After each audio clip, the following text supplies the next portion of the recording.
Hi, I'm Jim. And I'm David. And this is the Practical Guitarist Podcast. The podcast for people who eat, sleep, and breathe guitar.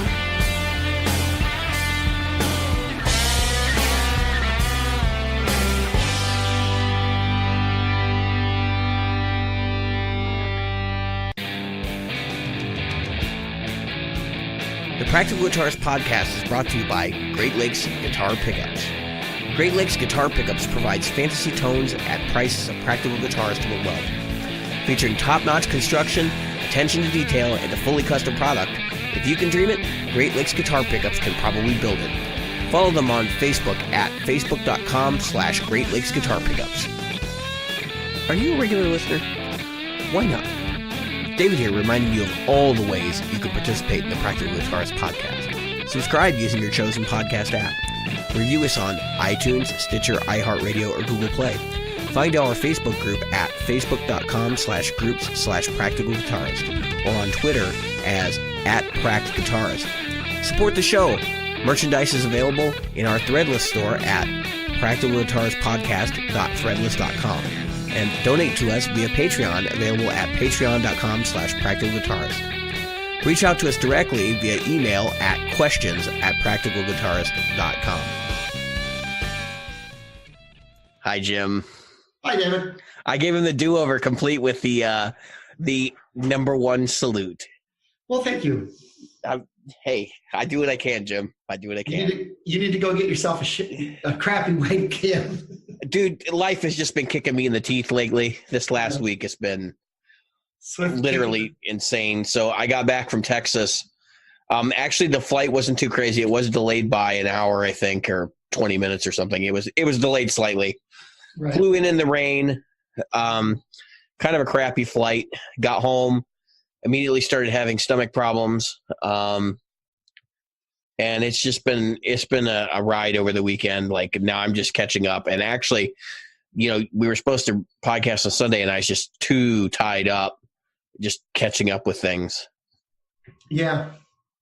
Well, so usually Sunday would be Game of Thrones nights for anybody else. But for me, it's tonight because all my friends come over and we watch it as a group. And now you know that because I accidentally put you in that phone. Yeah, Jim has this habit of sending me random text messages that are not for me. He's the other David in my phone book. Yeah. Yeah. Good thing we're not dating and I'm cheating on you or something. So. Yes. Yeah. Good Game of Thrones. No spoilers. No spoilers. But it was good. Everybody dies. Everybody died.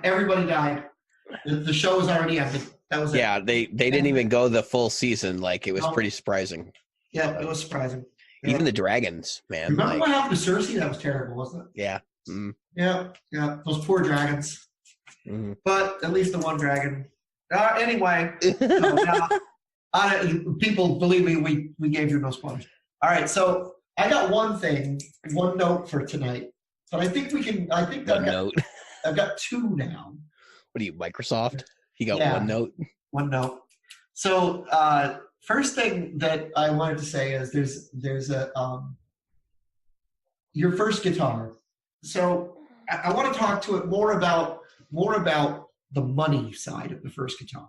And every time somebody says, I'm going out to buy my first guitar, people are like, they always want to bring you into their world and they want you to buy what they would buy as a first guitar, which means it would go inexpensive and it would go used and it would go with, what their hero had.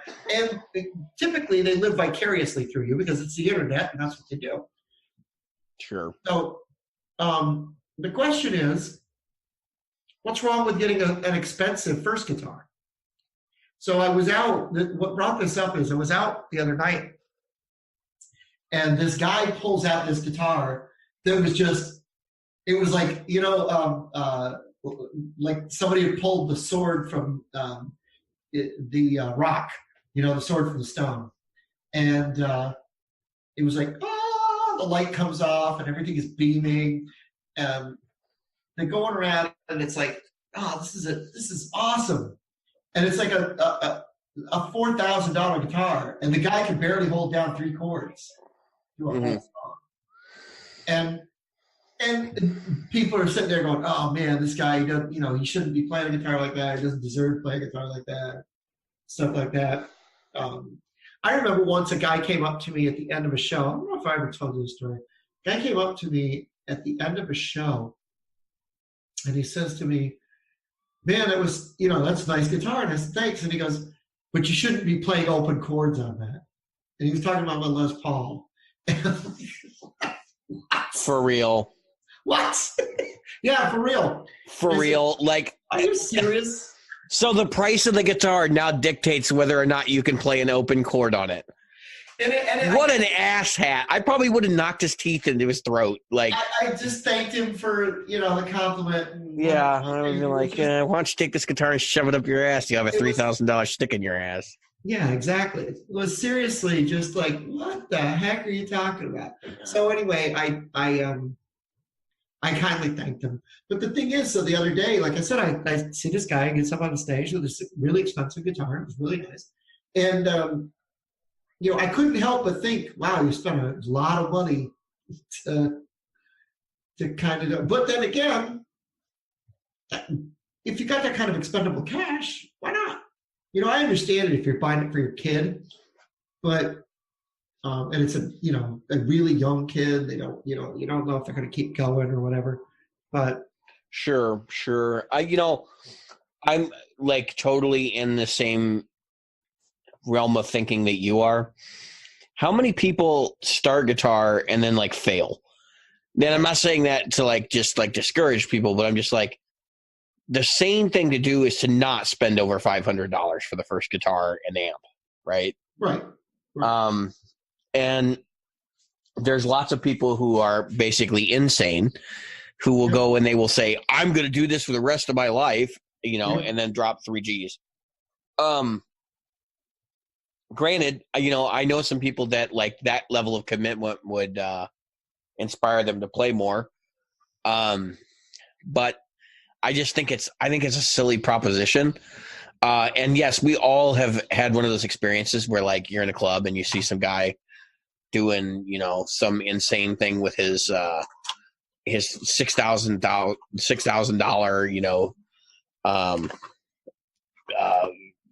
like nags, right? Right. And you're going, why do you have a $6,000 nags? Right. But at the same time, so those are the same people that are collectors. Right. And they exist, and that's something we have to deal with, unfortunately. I don't want to pretend like that's unfortunate, but like there are people that collect, and that's okay. Maybe they don't play at all. I mean, Leo Fender didn't play either. So to put in perspective. I don't remember what he was. Yeah, he designed, popular electric guitars and yeah.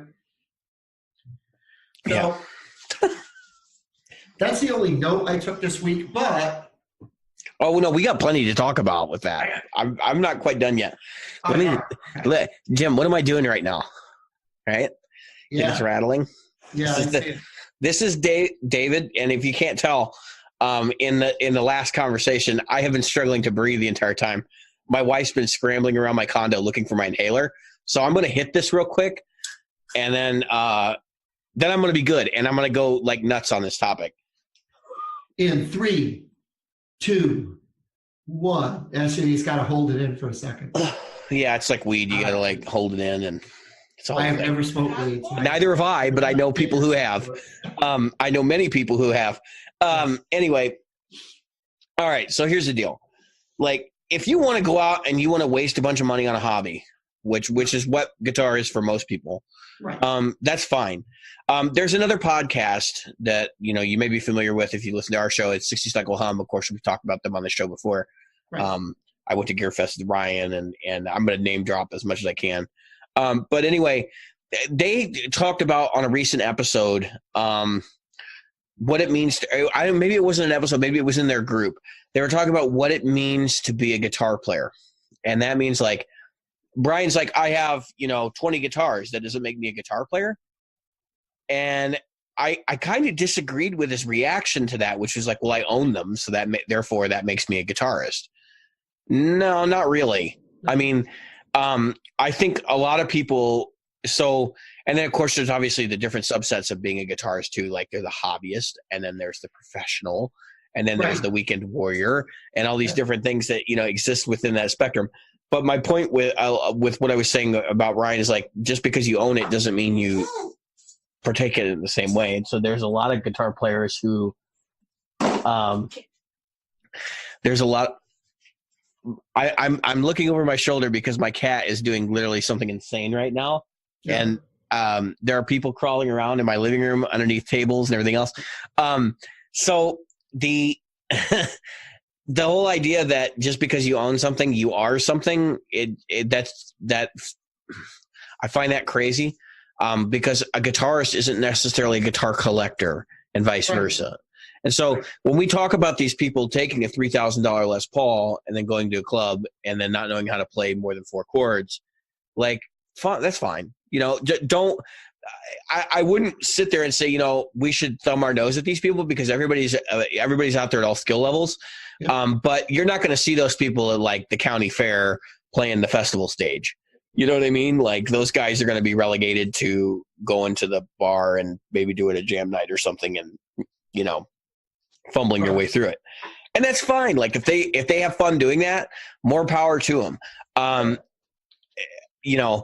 I know that there are people out there that be like, that's an assault on my ears and I can't handle it. And like, I get it. We've all been there though. I mean, we all went through that stage, however quickly that may have been for each of us, where we just didn't know how to play very well.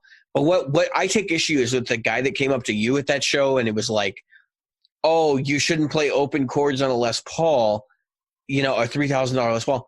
Dude, what the hell are you on? Like the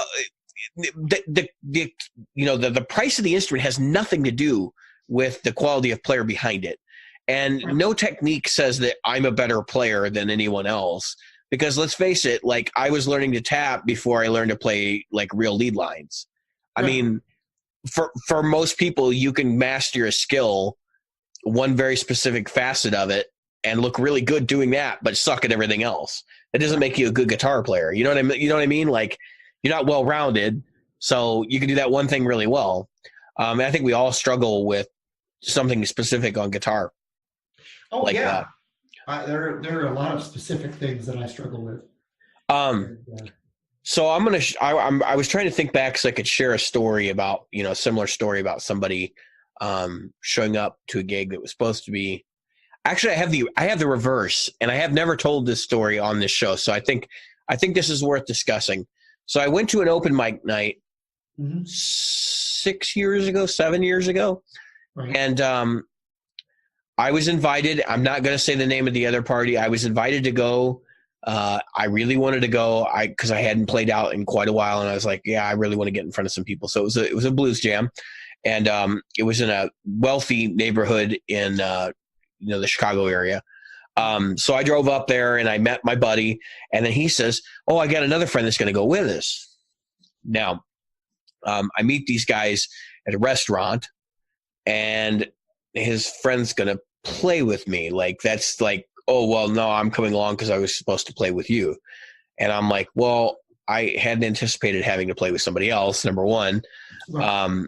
Other than, just the random guys at the jam night or whatever. So I had no idea what this person's skill level was. And there was a big conversation about, I like this band. And so, I basically said, I don't. Like, I'm not a big fan of that music at all, in fact. And if anybody's wondering, it's Eric Clapton. And he was like, oh, we're going to play Key to the Highway. And I'm like, oh, God, like, that's the one song I don't want to play, like, really bad. But I just sucked it up, and I was like, you know what? I'm not going to make my buddy look bad and like tell this guy off or whatever. And I went and I played, and I had the worst experience playing live I've ever had. The guy I was playing with had a lot of, I just want to say issues. He had some anger problems, and he was getting basically belligerent with the people that ran the show. And like almost pulled off a Soldano head off of an amplifier because the cable was too short. Jeez. And then proceeded to berate them for it. Wow. And like it was just a whole thing. So the guys could not get us out of there fast enough. But what was funny about it is this guy has a recording career, right? Like, so he recorded some with some well-known acts in the 60s and 70s as a blues player. Right. And he shows up to this club and he's got like one of those late 90s or actually mid 90s Epiphone Strat copies, right? With a Floyd Rose or a Kaler on it, I don't remember which. And didn't even have his own tuner, like claimed that he had borrowed the guitar from a girlfriend, which I'm skeptical that was even a possibility, given the guy's behavior. And just, proceeded to get up there. And like, I was thinking, oh, this guy will be good because like, he had a recording career. He was abysmal. He was horrible. Wow. So it just goes to show you, like, gear doesn't really have anything to do with it in this case, but like you just never know what you're getting into, even when you're playing with somebody that has quote unquote had a recording career. And I saw my buddy pulled out 2 records that had his name attached to them. And I looked at the records and I was like, all right. And then we went and I was like, oh, what? So what did he record? Like fart sounds? He was playing guitar on those records, but oh, come on. I think so. Yes. There was probably some mental illness involved with this individual.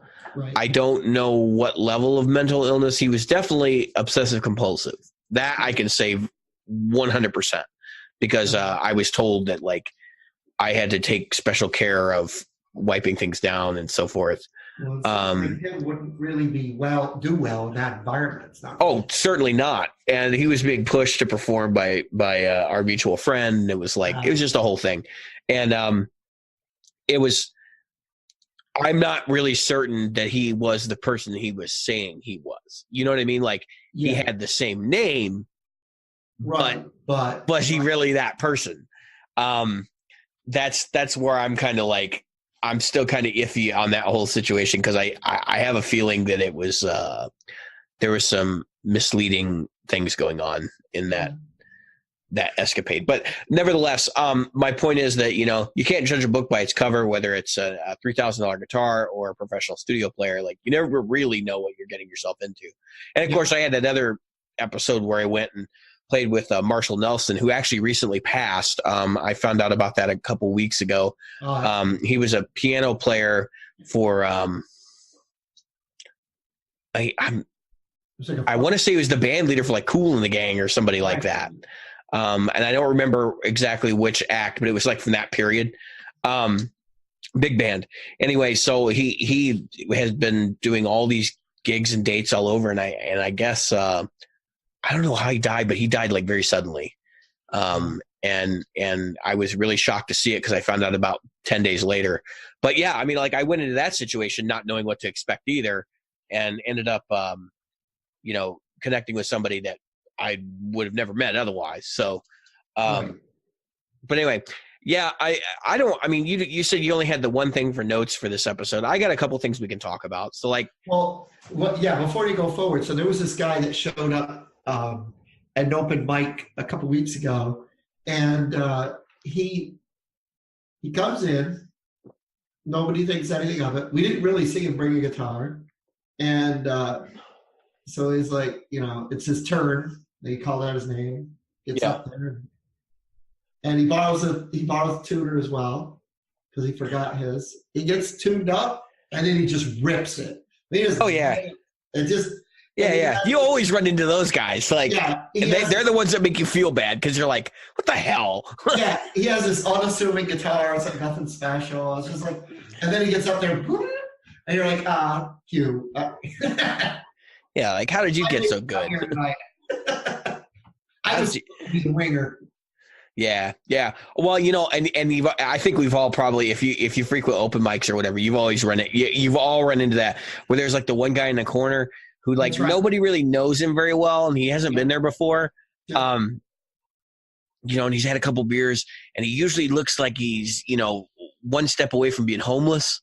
And then he gets on stage and he just rips, and you're like, where'd this guy come from? Like, how does nobody know who this dude is?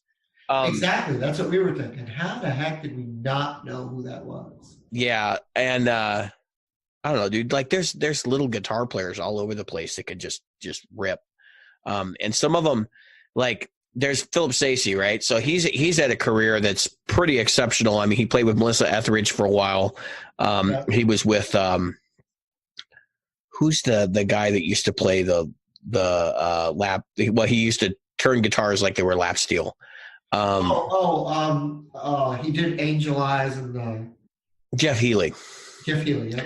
All right, so he used to play with Jeff Healey as well, and that's how he cut his teeth, right? Like he got the Jeff Healey gig, and he's a young guy. You know, he's probably in his mid 40s now, but at the time he was a young guy, and nobody knew who he was.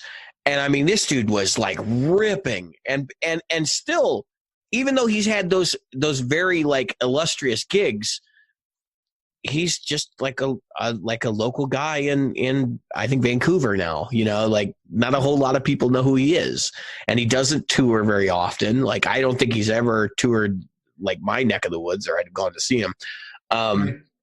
But there are those guys out there that have had like these major careers that nobody knows who they are. You know. Yeah. We have a lot of people that live in this area that are under the radar, and it's like you don't know them because you just don't recognize their names because they're bylines. You know? Well, we were talking earlier today about Lee McKinney, right?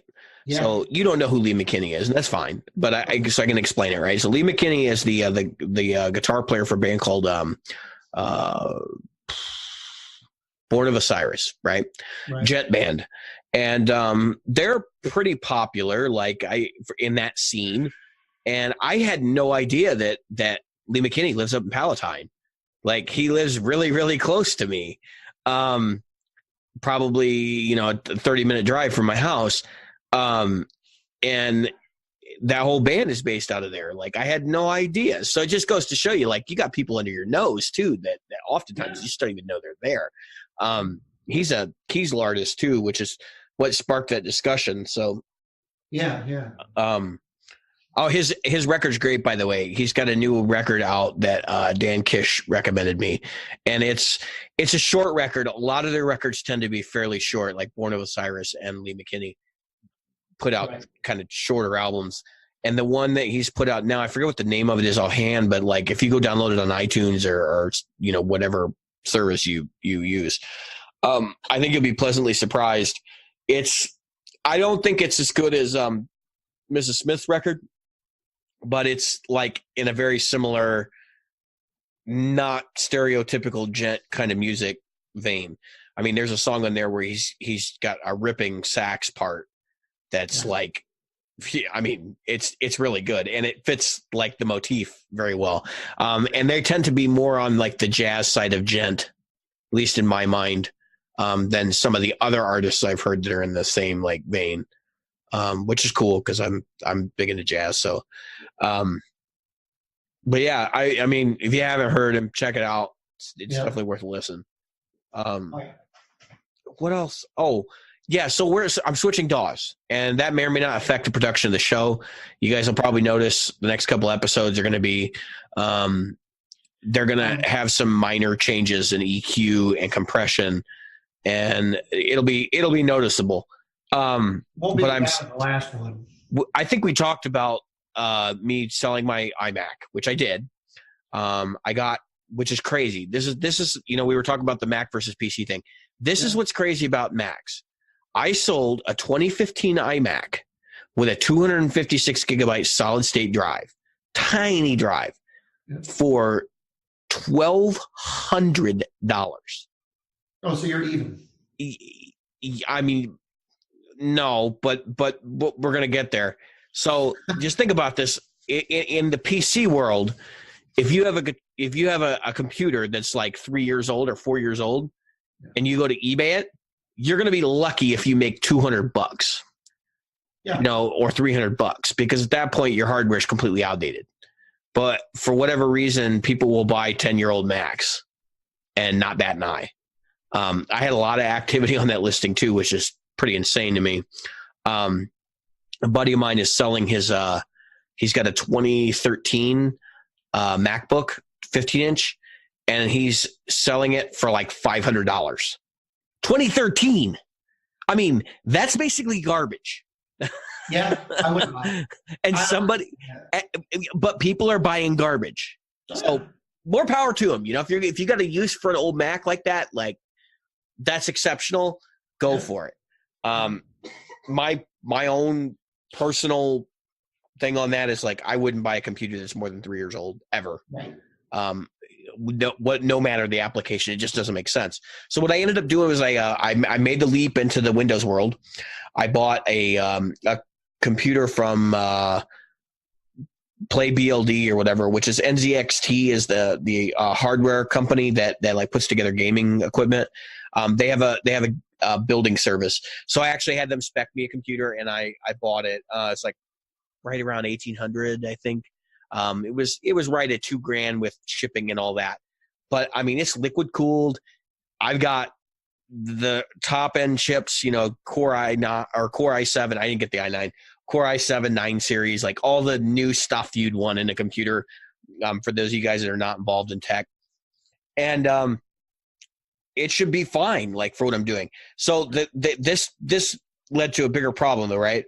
I can't use Logic anymore because I'm not on a Mac.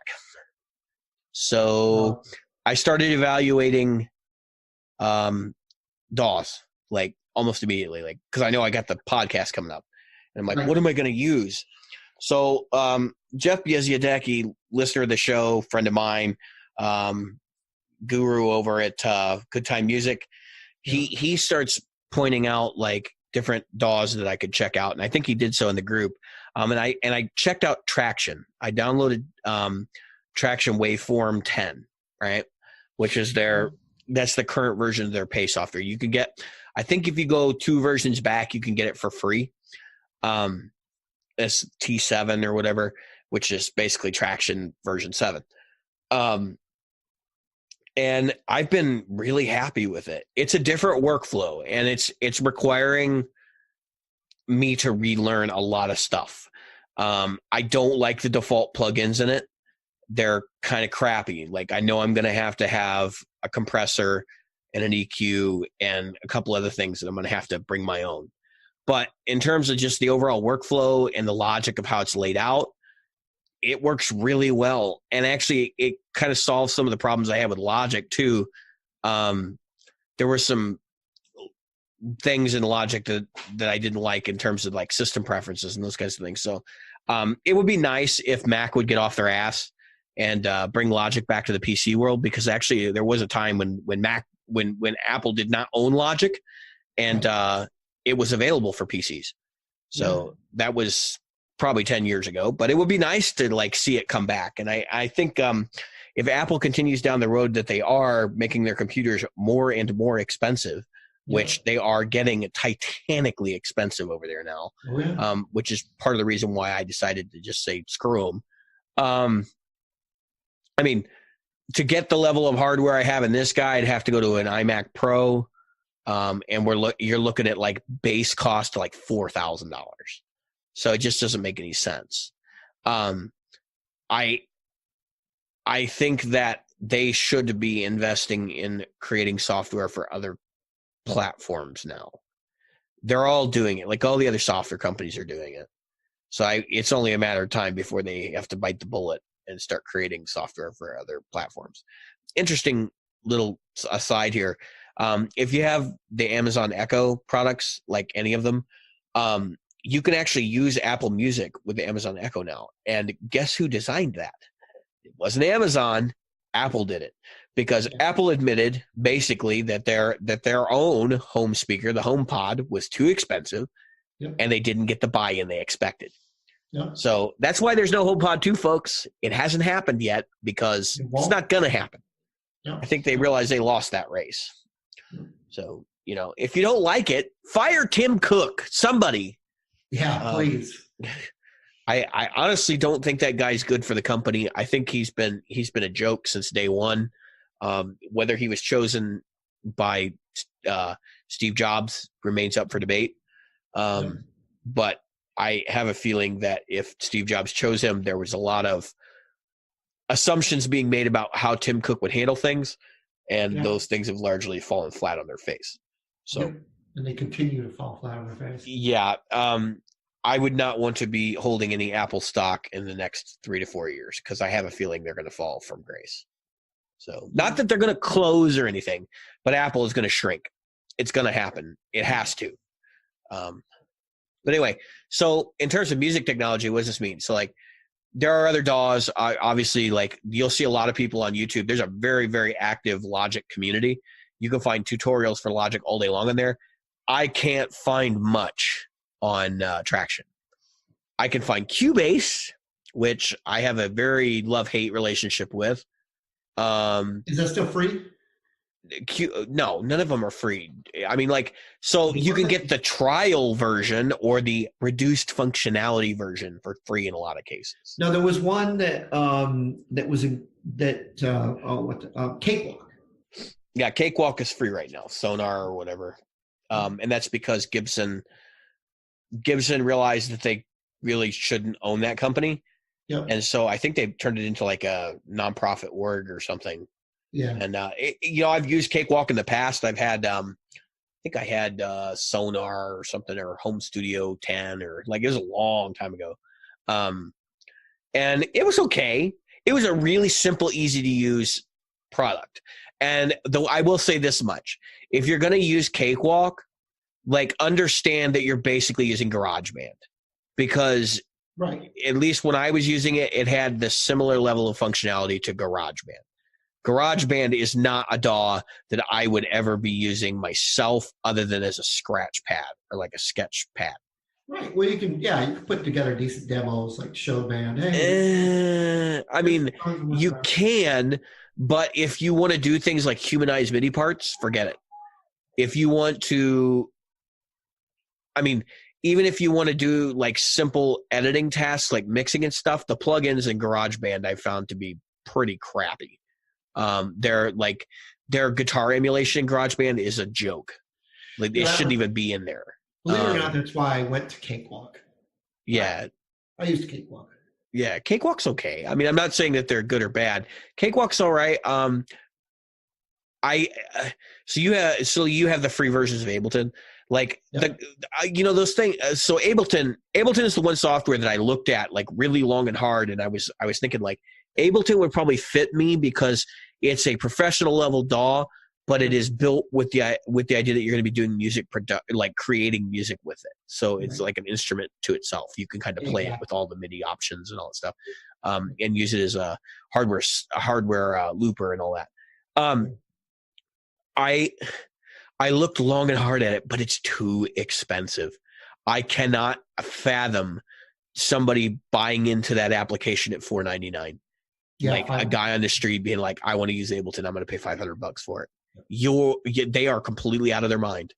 I will say, I expect about $100 to $250, right? Like, that's where a home studio DAW should be at. Reaper is $69, I think, for a home studio license. I think it's only $200 or something for a professional license. So there's a lot of guys out there using Reaper now.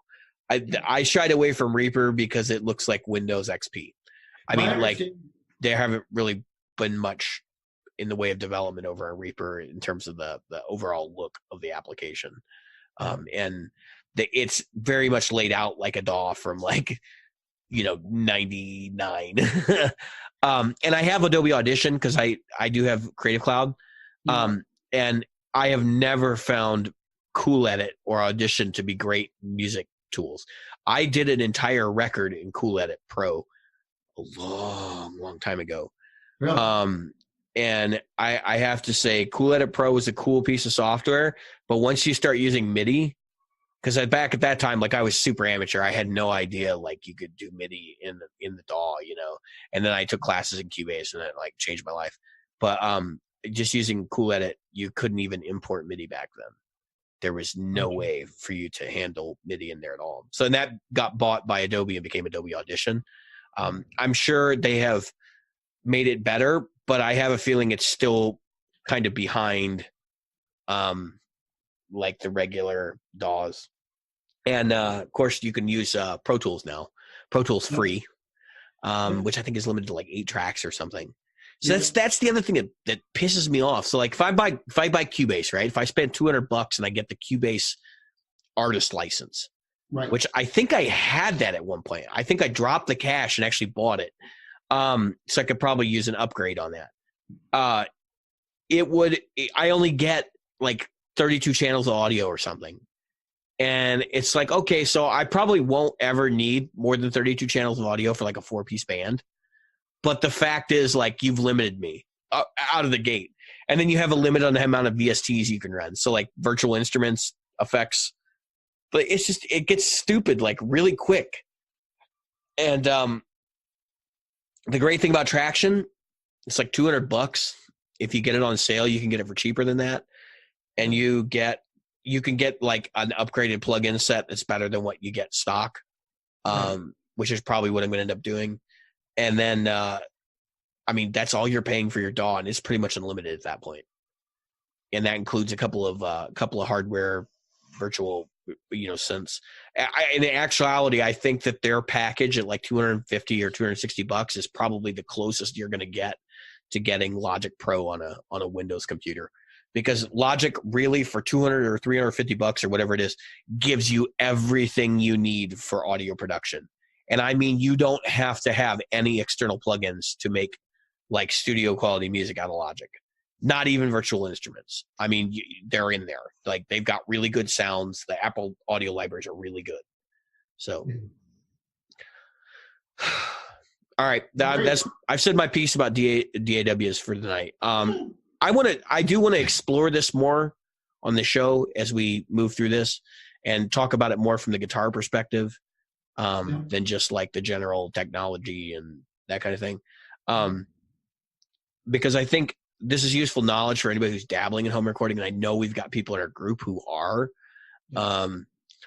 And I think it'd be a fun exploration of like how much you can get for how little money, because that's ultimately it. Like, we spend a lot of money on guitars, right?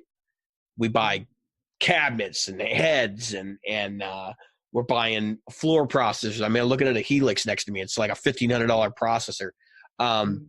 And I've got 8 guitars or whatever it is right now.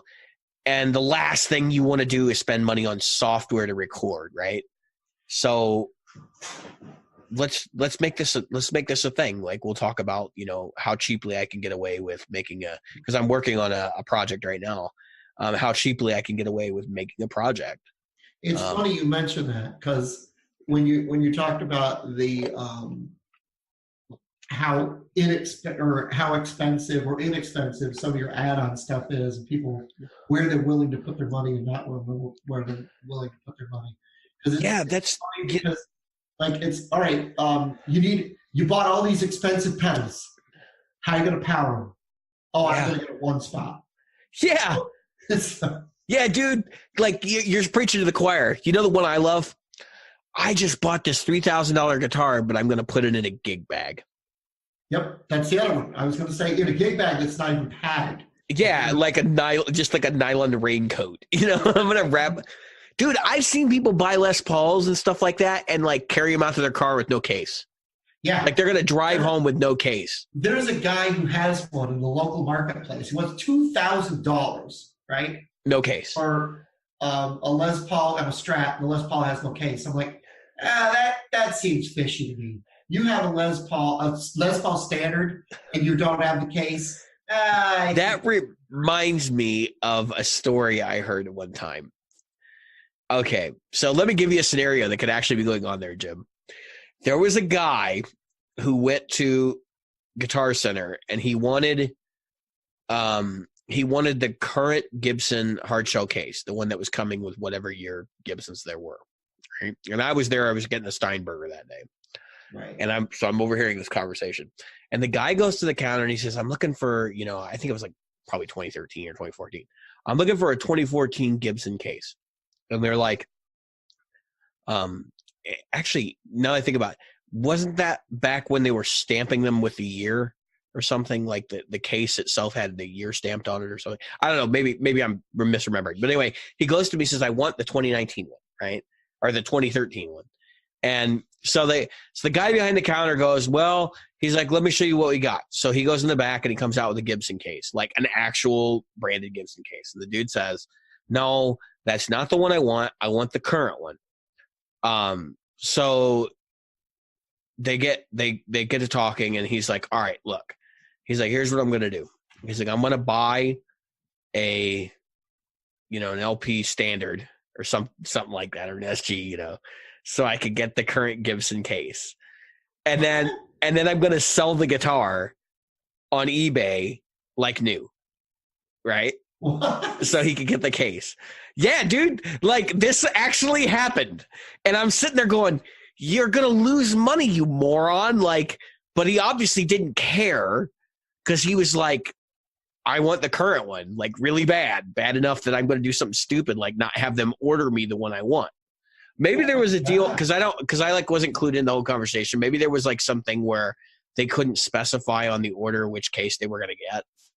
Right. So, it was like, we have to exhaust all the old ones before we get the new ones. And the guy was going to have to wait like 6-9 months or whatever. But, I mean, he had to have at least taken a $300 or $400 hit to get that case. Shit. Like and there are people out there that are like that though, that are collectors or whatever, and they have to have something very specific, and they're willing to do what it takes to get it. Right. Now I'm sure he bought like the cheapest Les Paul he could get, like, because he knew he was just going to auction it anyway. But, dude, I have seen some crazy stuff. Just like the guy that got into an argument with me about where, that they changed the PRS Mira pickups. And it's like, no, they didn't. They've always been produced in the same place. And I've talked to people who've confirmed this for me. They're like, well, they were once made in the States. No, they weren't. They have never been made in the States. They're always made by the SE factory or whatever. Right. So yes, the SE factory has changed location, but the spec for the pickup is still the same. Exactly. And that's another thing. We all know, like, if you've seen the Philip McKnight stuff where he basically exposes why Chinese guitars like are different than American guitars, because they use pop metals and stuff like that. Yep. And different types of wire and all that for the pickups. Then that even like a PRS spec something and they produce something that's not to their spec, that's a problem. If you want to get something produced cheaply, let's say you're Fender and you got your Squier contract, right? You're going to say, well, we got this guitar we designed, this prototype, right? And it may not even have like a Fender or Squier logo on it. And they take it over to Squier and they say, to their factory over at Court, right? And they hand them the guitar and they say, how can you make this cheaper?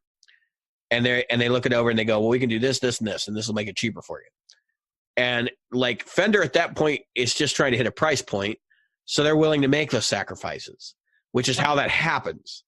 But in the case of somebody like PRS, who's going to sell that guitar for like $2,000, they're not going to cut very many corners on pickups, especially if they're going in a USA guitar. Right. You know what I mean? Like, it's not like the Mira retails for a whopping $500. I mean, right. My understanding is the reason the Mira pickups are made overseas was because they didn't want to make them in-house because they would have had to get new tooling and all that. So I don't know. But my point with all this is, like, if you're going to sit there and argue about something, at least know about it. Right. And nobody's saying Mira pickups suck, except for that guy. He's like, oh, they're not as good as like a custom 24 pickup. And I'm like, I really can't tell much of a difference between the current customs and the USA customs. That's blasphemy. They're totally different. And I'm like, well, they're hot PAF style pickups with a little bit of upper, a little bit of extra upper mid character. Like, that's basically a PRS pickup in a nutshell. And they're potted, so they have better low end. It's when people want to argue about like the 3% difference between something, you just know you've lost it at that point. Like, it's not even worth having a discussion with this person because they're obviously snobs. Yep.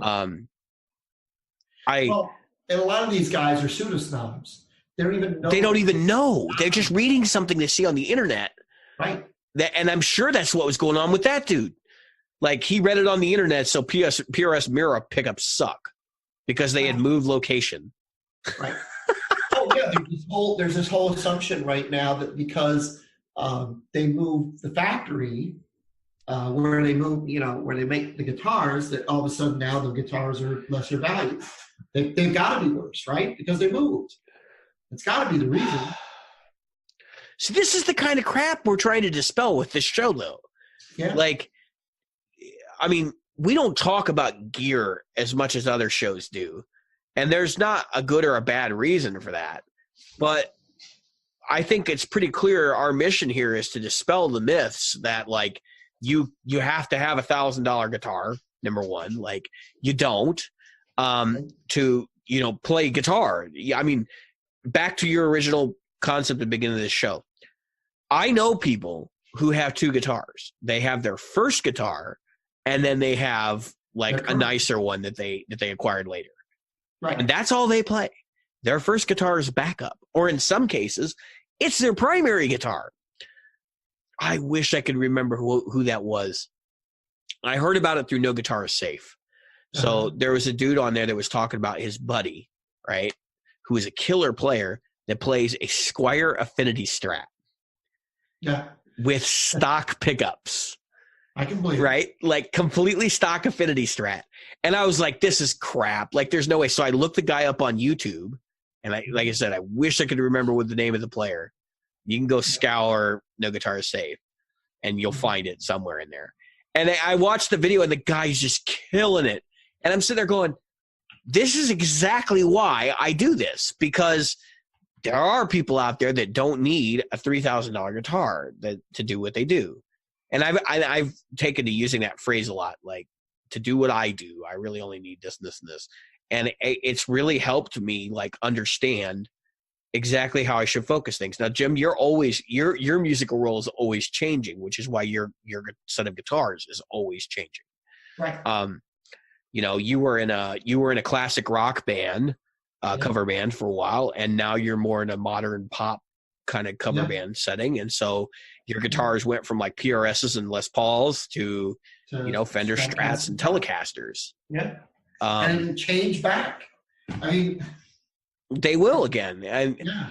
I'm the guy that like would search for the one guitar that you could use to do everything, right? And I've quickly realized now that that's not really feasible. Right.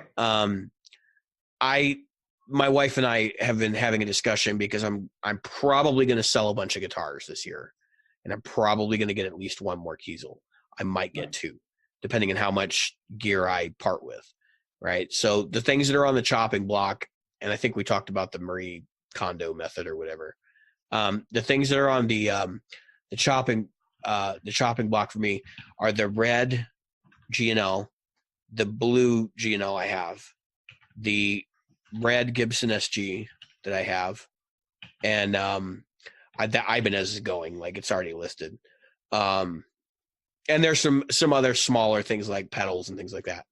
And if I part with all these, I could probably get a pair of reasonable Kiesels, or I could get one really nice one, which is probably the route I would go, because I will keep my USA S500 for doing my Jimi Hendrix, bluesy thing. Yep. And because that guitar does make me happy, and it does still serve a purpose in the grand scheme of what I do. So, I mean, I can do that because I sit back now and I look at the purposefulness of what I'm doing and say, okay, so I'm doing a metal thing right now. Like, I don't need to have all these bluesy guitars laying around. I can get away with like one or two, and then have a couple of 7 strings. And I'm buying Kiesels partially because Kiesel gives me what I want, for, a reasonable price. But there's no resale value to them. Like, I understand that they're very, like, these are guitars I'm probably going to have forever. So right. I'm just going to chalk it up and hope for the best. Now the problem is Kiesel, like, the guitars that I want have a premium attached to them for no reason. Yeah. Which we can talk about that later as I get closer to ordering and start cleaning out my inventory of stuff here. But, yeah, I'm going to keep that one kind of under wraps for now, because I don't, I'm not really sure what I'm getting at for one. And like, I don't want to, make people's heads spin for like 6 weeks while I go back and forth with different models and things. But, what I'm leaning towards is an interesting choice to say the least. But, I don't know, man, like I see your revolving cast of guitars and I would be lying. If I said there wasn't a little bit of jealousy there, because like you do always have like interesting new stuff. Yeah. I'm not, but again, like what you've got right now hanging right behind you, there's two Strats, Yep. there's a Telecaster, and then there's a PRS SC with a Floyd on it. 24. Yep. Like I wouldn't play any of those, to be honest with you. It's just not my bag. Like I'm not that you even care, but I do like the fact that you can just like part with things and like get something new and have no remorse about what you've done and you don't worry about it. Like it's not a big deal. I worry about it. I lament it. Like part of the reason why my SG is not on reverb right now is because I know that at some point in my life I'm going to look back and be like, I should have probably kept that SG. But the funny thing is, like the SG is like the least comfortable guitar I have for me because of where the Strat pin is at. Yeah. So if Gibson, like I love the fact that you've kept the guitar period correct, but we've talked about Gibson making small modifications that would actually improve their guitars. Find a better place for that damn Strat pin. Everybody complains about it. Find a better place for it. If nothing else, like there's got to be somewhere else you can put that. And I've also noticed like some of the headless guitars and stuff where their Strat pins are at is weird too. Mm-hmm. Not that like SG weird, right? But similar in that they are higher up on the tail end of the guitar, like where the bridge pin is at, like the Strat pin that goes down by the bridge. Yep. Some of them are like way down by the volume controls. Yeah. And others are like way up by where the forearm contour is.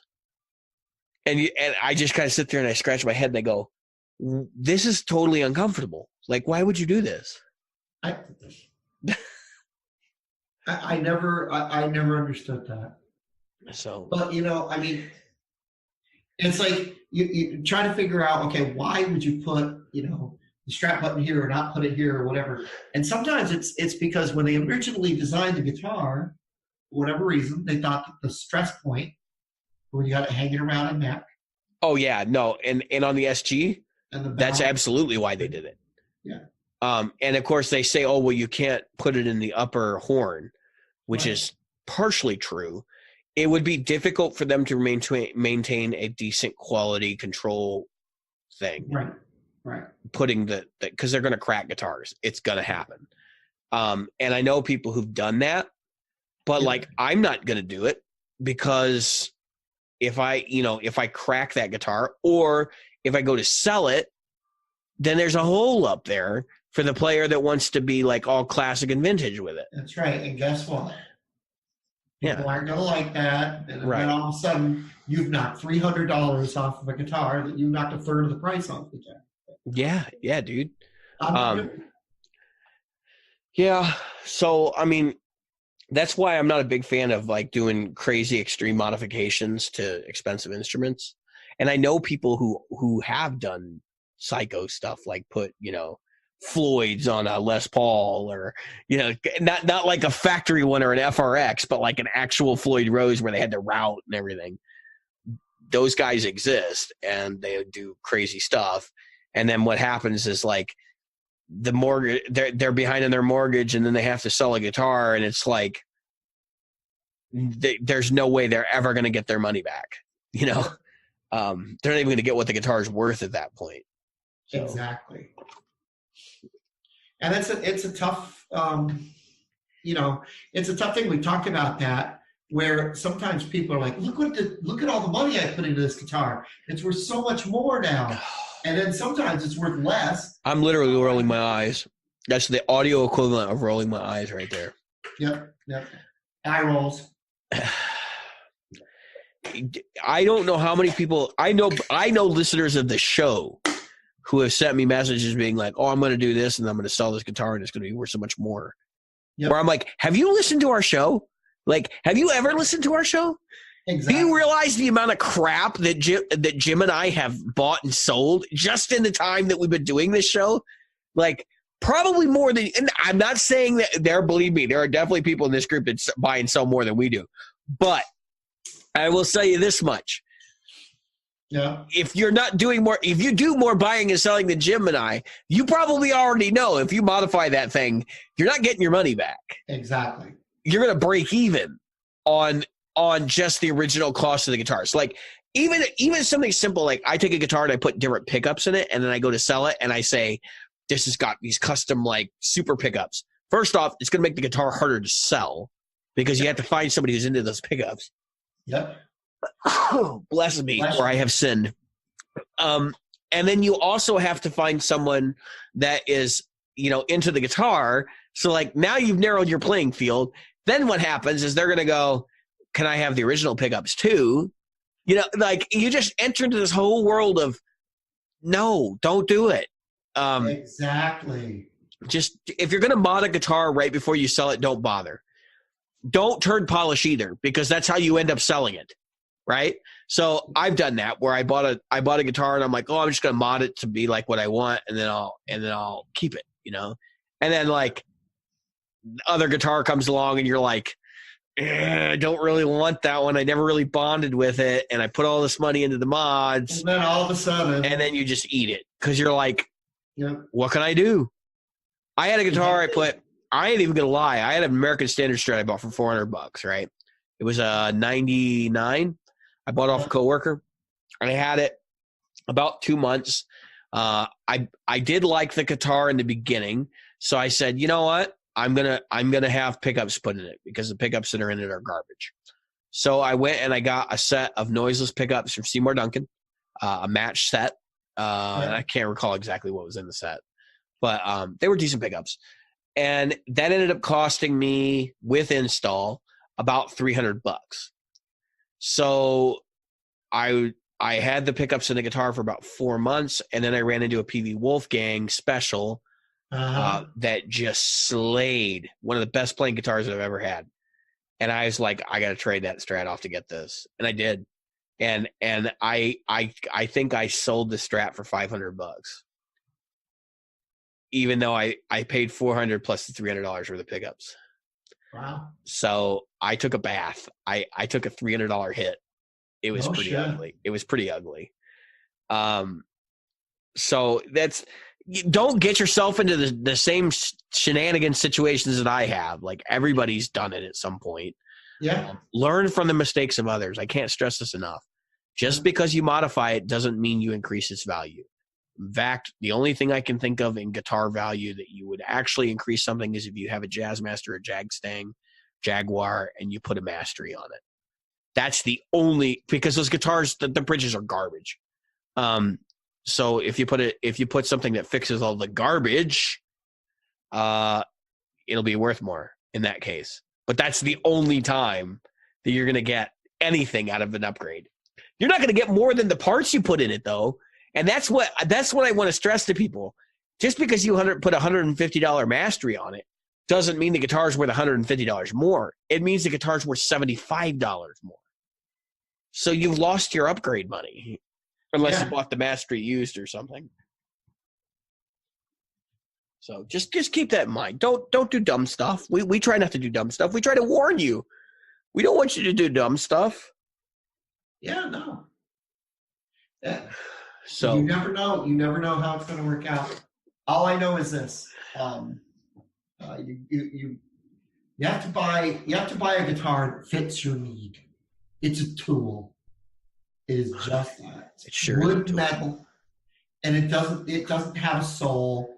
I mean, we want to believe all these things about our guitars, but the truth of the matter is that it just is what it is. We apply our own stuff to guitars. We apply our own values. Nostalgia. Absolutely. That is the whole point of nostalgia. Like the object that you're nostalgic about doesn't have anything special to it. It's your nostalgia that you apply to it that makes it special in your mind. And I am guilty of this.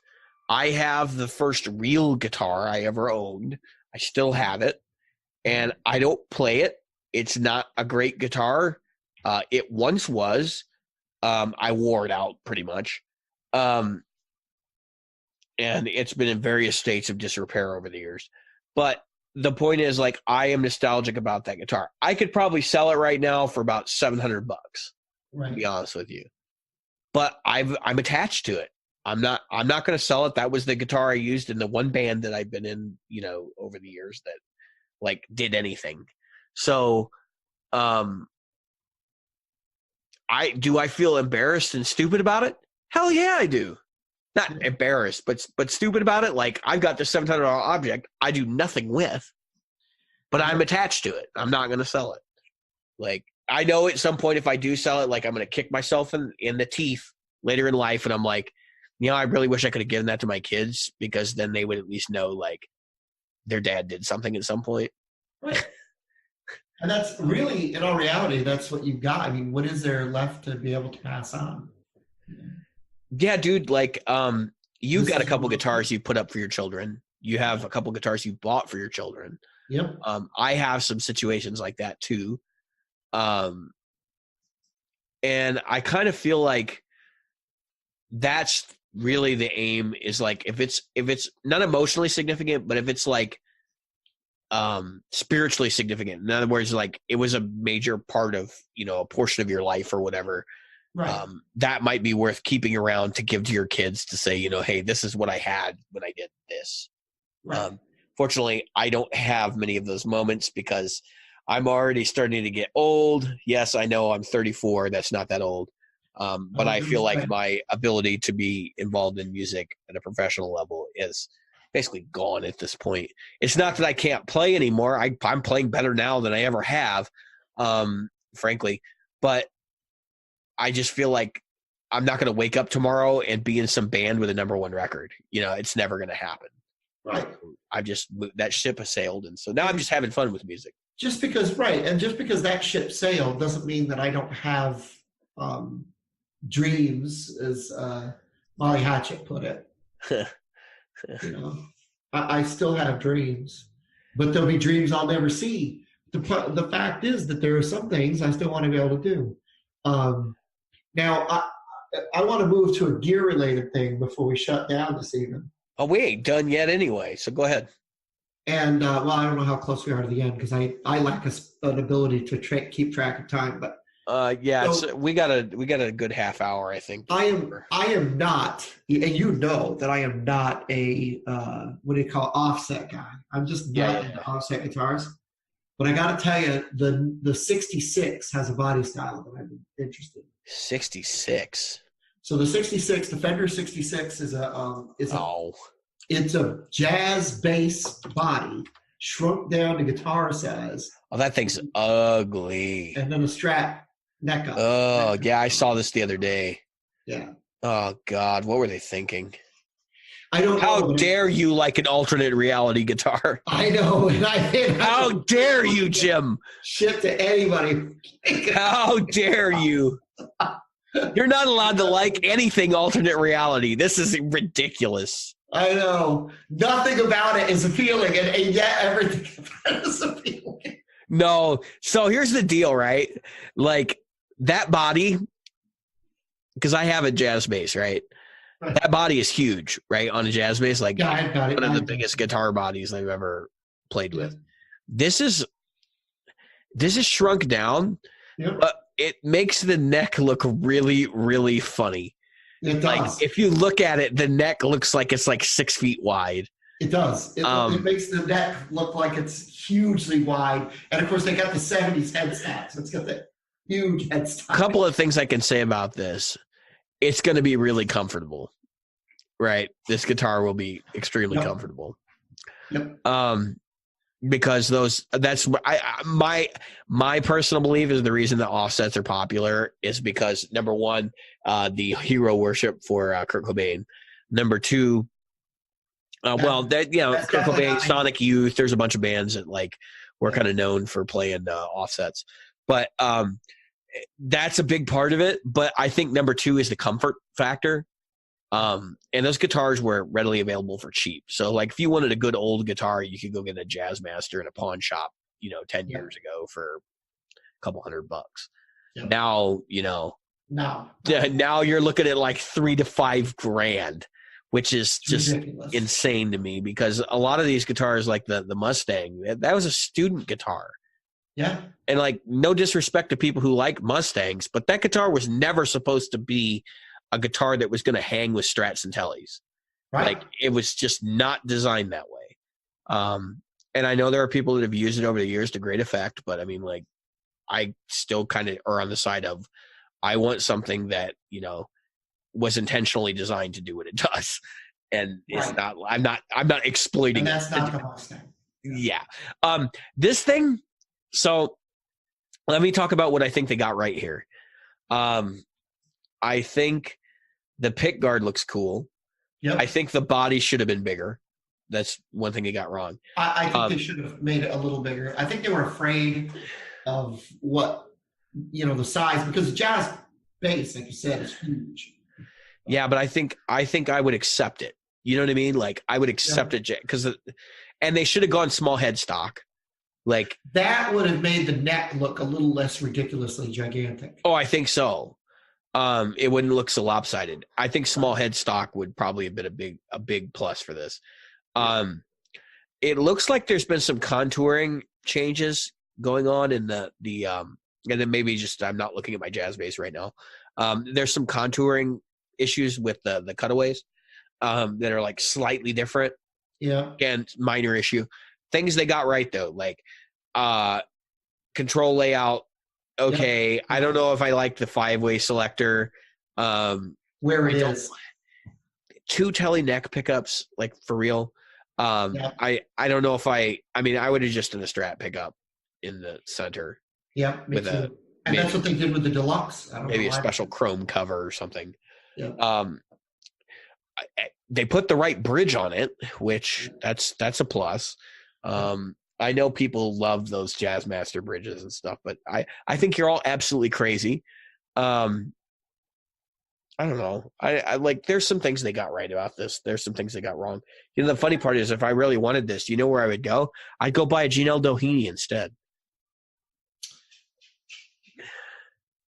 Yeah, I don't know. This seems to me like the kind of guitar you buy because it's it's a 1 year, one time, one-off thing, and you keep it. I don't know that these are going to be like a 1 year thing. I don't know, because they changed. So originally they were a custom shop thing, but that was they had a different name for them, but now they became alternate reality. So now they're a production model, which makes you wonder if these are going to be permanent hangarounds. Like they'll make them for 3 or 4 years and they'll discontinue and move on to something else. I think if I see a Daphne blue one, it would be tough for me not to walk out with it.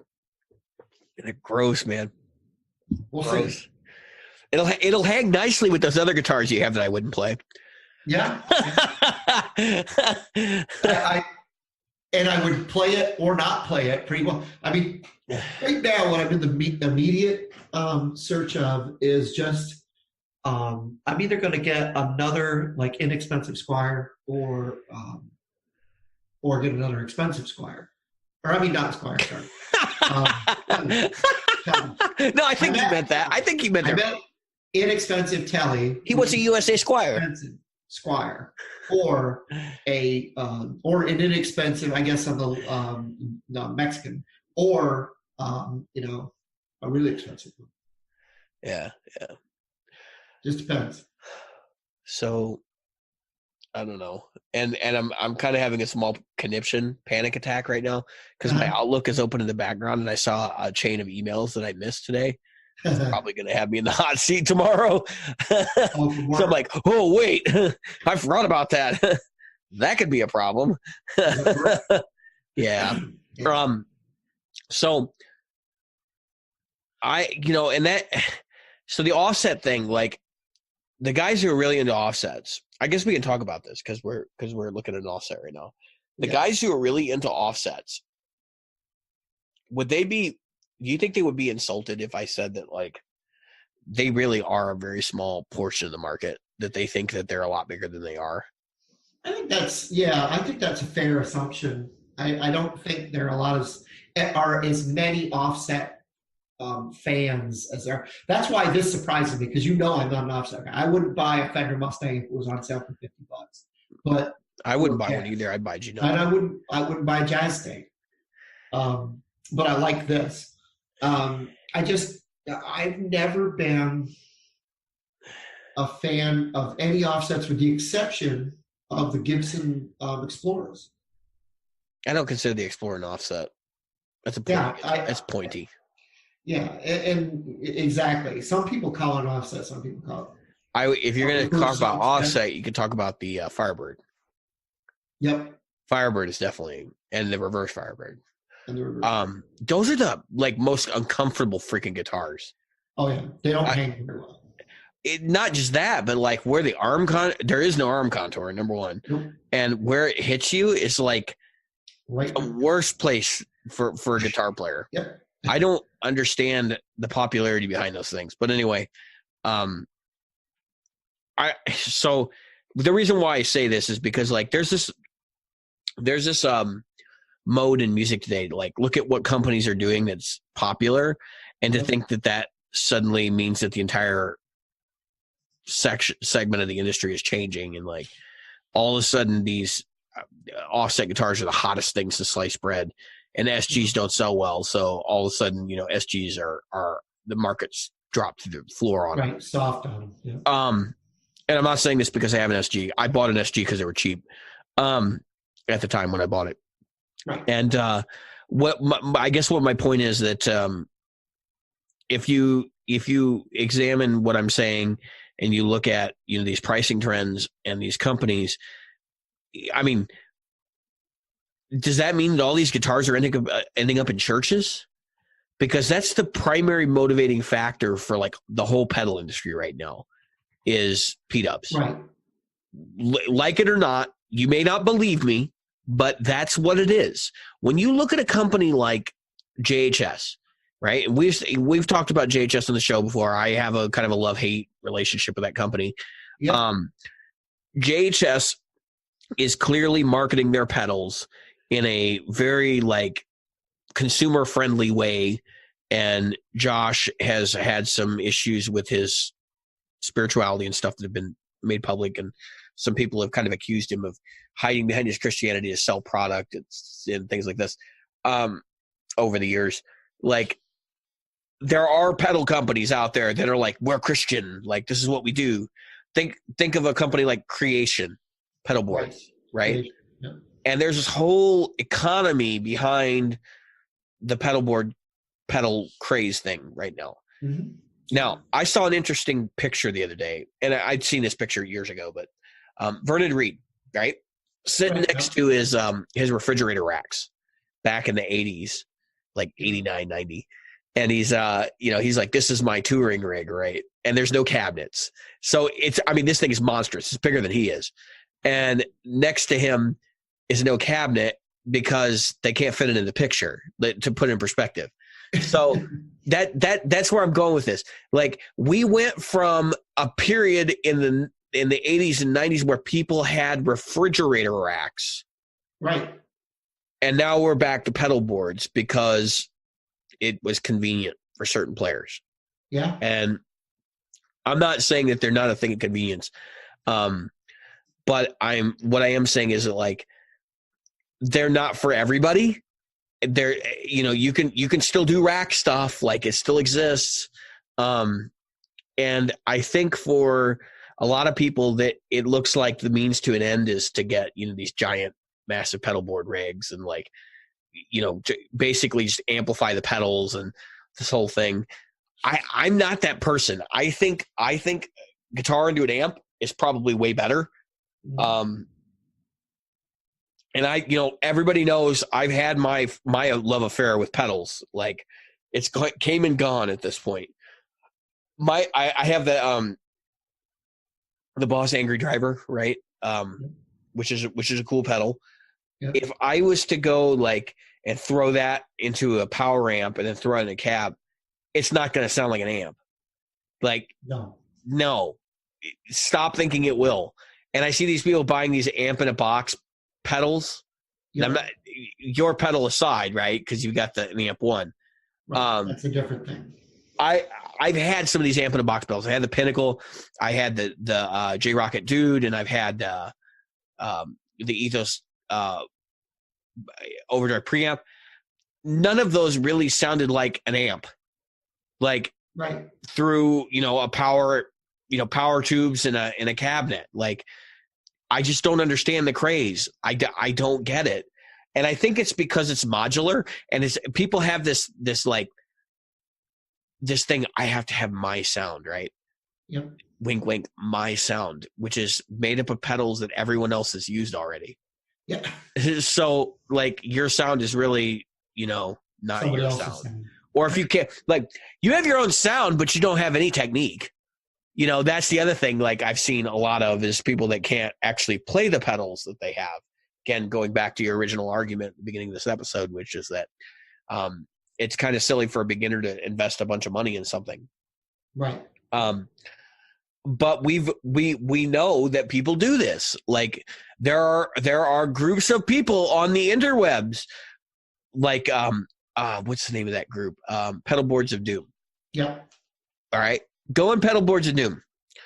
Look around for 5 minutes, and you will see a plethora of people that have, $10,000, $20,000 wrapped up in pedals. Yep. And in some cases, like, they don't really know how to play guitar all that well. Like, so if you're living behind this idea that I have to have all these pedals because, I need my signature sound, you're fooling yourself. Yeah. Like, you don't even know what a signature basics sound of how to create your sound. How your signature sound is. Right. And I've, seen people commission pedals too, and that's another big one. It's like, go to a private builder and be like, I want my pedal to sound like this. And it's like, yeah, but you don't sound like that. Right. And the other thing is, you don't really know what that sounds like. It reminds me of, did you see the movie with Tom Cruise when he was a race car driver?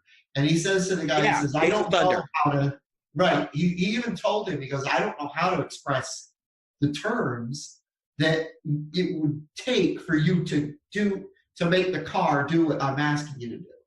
He says, just give it to me in your own terms. I think the problem, and I'm not saying everybody does this, but the problem that you find with some people is they walk into a guitar store or whatever, and they've been given, whether they were told by somebody else or they read on the internet, that if you did this, you get this. If you want metal, you need an Ibanez. If you get, or Schecter. Yeah, dude. Yes. And so they walk in and they're like, and I see it when I'm hanging out in Guitar Center, because I go there quite a bit, and because obviously I like to talk to people that can speak the language, so to speak. And I sit there and I watch these people who go in and out, and they sit down, they'll grab a metal guitar. And for those of you who don't know, I'm using any metal guitar. A metal guitar. And then they sit down BC and Rich they proceed to play the one Metallica. They know, right? That's usually Metallica. Whether it's Metallica or it's Pantera. That's what I was going to say. Or it's got to be Pantera. So they're playing, Marilyn Manson. There was a guy asking about a Marilyn Manson signature guitar. The first thing I think of is not guitar when I think of Marilyn Manson himself. I think of John 5. I think of the people who backed him up. Did you know who I don't think of when I think of guitar? Marilyn Manson. Yeah. Neither does Steve Terraberry, apparently. No. So why would you even think that? And so I guess my point is here that if you go in with a preconceived notion, I don't care what it is you go into. If you have a preconceived notion, then your mind is already made up. There's no reason for you to try things out. Just get what you want. Just do it. It's Nike. Preconceived notion, right? So I was driving around this morning. I was like, I was listening to a band that was pretty genty, and I'm like, I know that these guys really like the new Metal Zone, right? So I'm like, I should get the new Metal Zone. And then I stopped and I thought to myself for a minute. I was like, I could go buy the new Metal Zone. Sure could. Yeah. And what am I going to do with it? Because I have a Mark V right now. I have a Helix. Yeah. Like, what am I going to run it in front of? Am I going to put it through, because I don't own any classic style tube amps. Like, it would be pointless for me to even own it. Right. Because I can do those sounds already. But this goes back to another thing that we're talking about. So the same person, they'll go in, they'll spend let's say $700-800. I need a pedal to do metal. It says metal on it. They'll buy a metal pedal. It doesn't matter. They'll buy the Wazacraft metal muff, Metal Zone, metal muff, and something else, and then they'll walk out with what's that? A Bugatti, or they'll walk out with or a Blues Junior. Well, I'm just saying, no, they won't walk out with a Blues Junior. That's not metal enough. They'll get a PV Viper though. Oh yeah. Or a Line 6 Spider. And they'll put and then they'll go, how come my pedal sounds like shit in front of this, this amp? Because you have a garbage amp. It sounds like shit in front of this. Because you can't, you put the last ingredient. It's like you sat down and you went to all these expensive stores, you bought the best pasta, and you bought the best, and then you went out in the backyard and emptied a mud puddle into your into your pot and said, okay, I'm gonna make all this stuff in a bucket of mud. It's just, I'm just saying. I've got a T-shirt in my hands right now.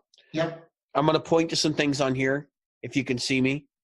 Yeah. I'm gonna point to some things. I'm gonna ask you to say what that is. What is that? That is the speaker. What is that? That's the guitar. What is this? That's the amp. What is this? And those are the pedals. Yeah, finally. That's where it's at in the hierarchy of tone. It's in the second tier, not the first tier, folks. That's right. And there's a reason for that. And that is because we want to make it really clear, like, yes, pedals do have an impact on your sound. They have more of an impact than your pickups, your strings, your cables. Yeah. But let's be honest here, like, do your pedals define you? No. No. Exactly. They don't. There's one thing that's missing from the hierarchy of tone that we should probably have put on there, but that's the person wearing it. You. Well, that's the person that's in the suit. That's the person that's wearing the shirt. Yeah, dude, like, you define your tone. Don't let anybody else do it. Like, don't sit down and say, man, everybody really likes that new Waza Metal Zone, like, so I have to have one. And that's what I found myself doing today. Yeah. And I'm like, no, what am I thinking? I don't need that. Like, yeah. I have bought a lot of pedals that I've literally just sold, like, within months, because I'm just like, yeah, I need this. And then I have it for a while, and then I'm like, why am I even using pedals? I don't need this. Yeah, I need this. Now I don't need this. I never needed it. That's the whole thing. I convinced myself that I needed it. Right. And this has been the counseling minute with David. Yeah, but that's just it. If like I said, if you walk in and you have a budget, I don't work at a guitar shop, but if the first thing, and I would get the look of, oh, you don't know what you're talking about. If somebody came in, I guarantee you we're going to get hate mail for this episode. Right. I would get, I'd walk in and somebody said to me, I'm looking for a metal guitar. And I said, okay, why don't we start out with the amp? Yes. They go bananas. They go ape shit on me. And I'd be like, but this is going to define the majority of your sound is going to come from here. This is what you're going to hear. You do not hear it. Yeah, this and your speakers, dude, are more important than even the type of pickups you have. Mm-hmm. For that kind of music, I can play metal, and I also know that Dan Kish, who is like, the rhythm guitar god of metal that I know, right. Can pick up a Stratocaster, plug it into the right amp with the right pedal out front. Like, you have to have a boost pedal, Yep. and they can go straight to Cannibal Corpse. I mean, it's in metal, in that kind of music, that kind of sound, the quality of your pickups is not as important as the quality of gain and your gain structure and your low end that comes out of your amplifier. Absolutely. And your speakers are a huge part of that too. Like if you use greenbacks, you're not going to get those sounds. And anybody who's played a Telecaster can tell you that you can get some low end out of those. So, yeah, I can do metal on a Tele for sure. Yep. Like, with no questions asked. I can do metal on a Strat, no questions asked. There are lots of people that have played metal on Strats, and I'm not talking about Strats with a humbucker in the bridge either. That's right. It doesn't have to be Dave Murray. Yeah. I mean, look at Yngwie. He's made a career out of playing shred on a Strat. Yeah. And he plays some pretty, heavy metalish stuff. And effectively, the 80s was full of people playing quote-unquote super Strats that were playing metal. On the really funny part, Jim, so we're talking about metal on Strats. Like, you do know that you obviously know this, right? This is big shock for our listeners, right? Just because a player says that they endorse a specific guitar doesn't mean they aren't playing different things on records. That's right. And we've talked about Slash played Tellys and Strats on the Use Your Illusion albums in different places to give it different sound. Mr. Les Paul. Now, isn't he the king of Les Paul or the crown prince of Les Paul? Yeah, he is. I think Les Paul himself probably owns the king of that title, but I just mean that he's like some knighted corpse or something. Yeah, I mean, if there was if Les Paul could knight somebody posthumously because he's obviously passed, but he's probably in the running. Him and Joe Bonamassa might have to fight, to see who wins. But Bonamassa, there's a guy you cannot lock him down to a single guitar. Okay. I was just gonna say Bonamassa is funny because you're like, oh, Les Paul's, but then you stop and you think for a minute. And you're like, wait a minute, he's had one signature Les Paul and 20 other signature Epiphones. Yep. It's hilarious how many signatures that guy's had. And he's had several. It's like, what guitar did he play last night? Let's make one. And right, and that's the thing. If he plays one, they want to make a signature. It's funny that Fender's never stepped up because he has as much Fender as he does Gibson. That's a guy you could not lock down and say, okay, he only likes. There's a reason for that. Fender, or he only likes Gibson because he's taking money from Gibson, and he ain't taking money from Fender because he has an exclusivity agreement. That's probably I'm sure that's 100%. Yeah, and that's why you will never see Gibson market Joe Bonamassa with a Strat. Right. Because he does play Strats a lot. Oh, yes. And he does play Tellys a lot. Yeah. And he does play, he plays Explorers and he plays Les Pauls. Yeah. He plays everything. So you can't, what I was just saying is you can't lock the guy down to anything. Oh, yeah, no, for sure. But I'm just saying, if you're going to say Crown Prince of Les Paul, he's the other guy that comes to mind to me. Well, I think they call him Slash the Ambassador. I think that's what they call him. He's officially titled Ambassador of Gibson guitars, which is hilarious because they were his big Les Paul from Appetite for Destruction was a knockoff. And Gibson has spent years trying to replicate it. Yeah, It was a knockoff, and it was also stolen. Yeah. And then the top hat is also stolen, and then the JCM 800 that he used for Appetite, which a lot of people thought was a Silver Jubilee, but actually it was an 800 on that record, was stolen. Well, he tried to steal it. Right. What happened was who ended up with that, right? Who? Mr. Scary. Oh yeah, because what happened was he liked it so much he wanted to keep it and they wouldn't sell it to him. So he said, okay, I lost it. Yeah, so that thing was owned by a bunch of people. Like Steve Lukelather had it for a while. Yep. Lukelather, I can never see his damn name. I always add an L in there. Steve Lukelather, and then who's the other guy? George Lynch had it. And I think George Lynch actually owns it now. Which there's a little tight-lipped about that. because Slash says he doesn't know what happened to it. Right. But George Lynch says, I have it. You know, like. I think George Lynch is trying to get Slash to buy it from him. But anyway, or at least that was the thing 2 years ago. Oh, it wouldn't surprise me. Yeah. So I'll sell it to you for, $750,000. Yeah, exactly. I mean, and Slash could pay it. Yeah, and not care. He would not even bat an eye. He was probably making $100,000 or $200,000 a show on that last tour. The guy was pulling in. Of course, I'm sure he was spending it just about as fast. But they were talking about how he was pulling in close to $1 million a month or some ridiculous thing when Appetite for Destruction was huge. So yeah, and that's funny because that wasn't even their peak. No. When Use Your Illusion came out, that was when they were making the money. Yep. And it's funny because they talked about how I don't remember what year it was. This was a few years ago, but I read that they were still making millions of years on Appetite. Oh, yeah. Yeah, no, yes, they are. That's what has allowed things like Chinese Democracy to happen. Yeah, because that's a bucket of shit. But anyway. I love that record. I don't care what anybody says. Yeah, that record's great. There's some Pink Floyd-esque solos on there, man. There is some. That's what I was just going to say. There's some really good solos on it. I'm just not crazy about it. You got to remember, what I love about it is not Guns N' Roses. What I love about it on that album, Chinese Democracy, are the people that were never in Guns N' Roses. Well, they were in it for a short time.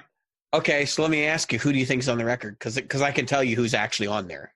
Bumblefoot's on there. Yes, he is. Richard Fortus is on there as well. Yeah, and isn't what's his name? Isn't Buckethead on there? No. Oh, he's not. Bumblefoot played all of his parts.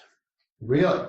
Yes, anything that was written by Buckethead was redone by Bumblefoot. Really? Ron Thal, yeah. Yeah, Ron Thal. Because Ron Thal, that guy's the real OG. He is one of the greatest guitar players I've ever heard in my life. That man can make anything happen with a guitar.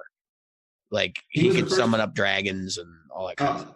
He was the first guy I ever saw bring a fretless guitar to life the way he... And he uses it. Yes. Like, it's all over that record. Yep. And he's using it to get, like, perfectly intonated chords and stuff. Because the guy's got perfect pitch, and you can tell. But what's impressive to me is, so, like, that's one thing, right? Doubling – Buckethead's mortal. Like, people can do Buckethead stuff. I've met guys that can do some of his songs. Right. The one that impressed the hell out of me, though, was the fact that you've got a drummer, that in that guy Brain that literally charted out all the demoed drums and then played them note for note. And then apparently was told by both the producer and Axl that that's not what they wanted. Like, play the charts, but play them like you would. It's like, wait a minute, what? Like, what? Wait a minute, what did you just say? Like, but Brian May contributed to that record as well. Yeah, I heard that. He's not on the record, but he helped write that song. Yep. And you can tell because, like, they obviously just recorded over his guitar parts. Yep. But I had heard about that today. Believe it or not, on the Joe Rogan Experience, I heard that. Yeah. So Joe Rogan, I heard that. So yeah, no, but I guess if you haven't listened to that record, I know people like poo-poo because they're like, oh, it's not real Guns N' Roses. Look, there is no real Guns N' Roses. Let's be completely honest. That band had tons of lineup changes in 2 albums. Yeah. Like, if there was a real Guns N' Roses, it would be Axl and Slash, pretty much. Right, and to me, that is Guns N' Roses. Yeah. Again, I don't want to take away from Bumblefoot and the outstanding, like I said, the outstanding guitar work on that album. I'm just saying that for me, it wasn't. I don't think it's a Guns N' Roses album, but I think it's an achievement. It is. And that's why I was like, dude, I can remember hearing the because I watched that album. I waited for that album like 10 plus years, right? The entire time it had been announced, and like they worked on it. And they did, because apparently they actually re-recorded all of Appetite for Destruction as part of that, like that time period, right? And that's all sitting somewhere in some archive. There were allegedly like 100 songs that missed the album. That there were like 7 albums worth of material, and none of it's ever going to see the light of day. That he basically pulled a Peter Gabriel and then like picked like the 9 best songs he liked and worked out 3 more and then Axl, yeah. And so it has a lot to do with the journey that Axl Rose went on, because you have to understand. So like that dude has a lot of emotional problems, like to the point where, I mean, if you've seen that Motley Crue movie, The Dirt, first off, it's a terrible movie. Second off, I enjoyed it. You can enjoy it, but it's not reality. Oh no, and it was not meant to be a documentary. No, but I get the feeling that the fans want it to be, and that like many of them are like, "Oh, this is just how it was."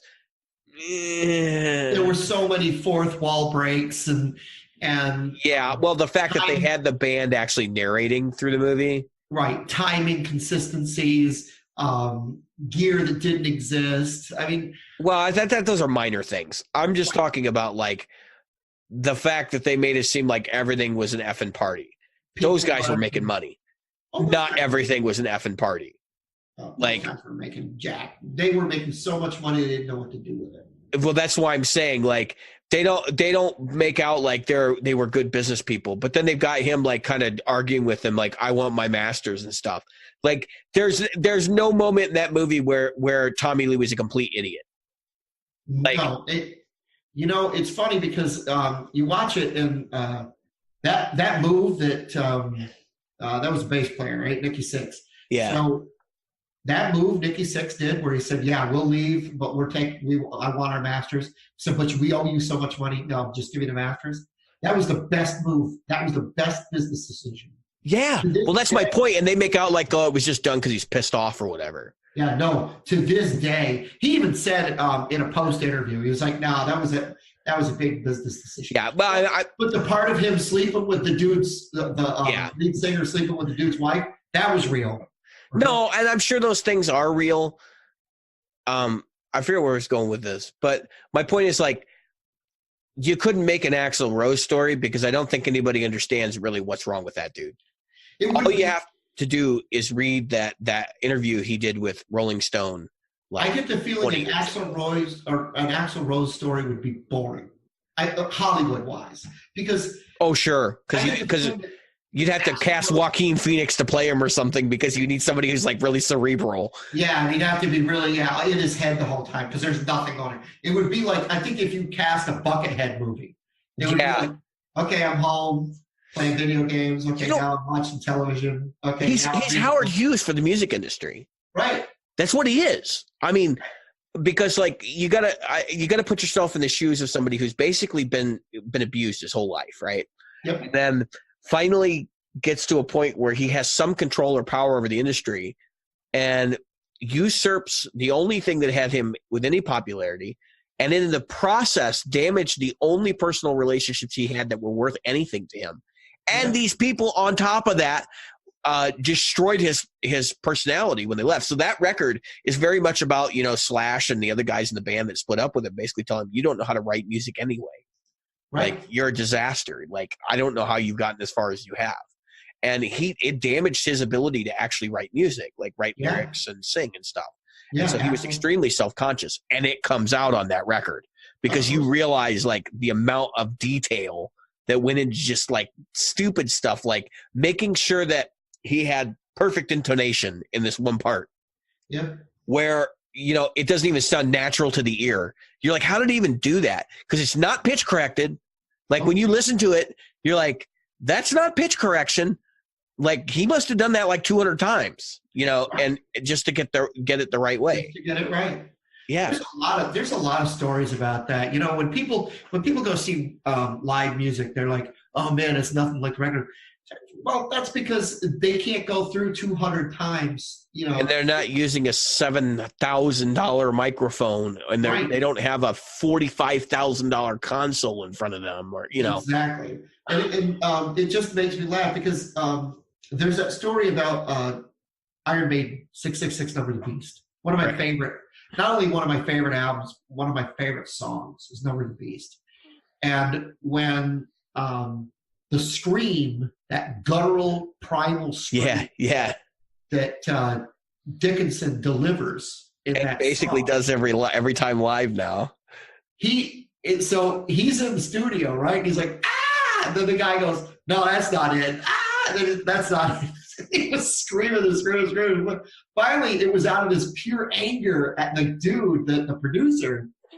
It was like, like it was an FU kind of scream. Yeah. He was like, that's it. That's what we want. Yeah. And you can hear it in the take. I mean, yep. So I guess my point with this whole discussion is that, don't judge a book by its cover. Like that's a record that I think anybody listening to the show would enjoy. Right. Chinese Democracy. Yep. When I heard it the first time and like I listened through it, I kind of stopped myself and I went, this should be one of the most important guitar records of the last 20 years. Oh. And I know people are going to poo-poo me and say, no, there's so much. I mean, like there's Animals Leaders and all this other stuff that's going on right now. But look, just for straight up rock and roll guitar in a very like, I want to say esoteric way. I mean, they're reaching for Pink Floyd. They're reaching for the early Guns N' Roses stuff. They're reaching for all of the great 80s metal.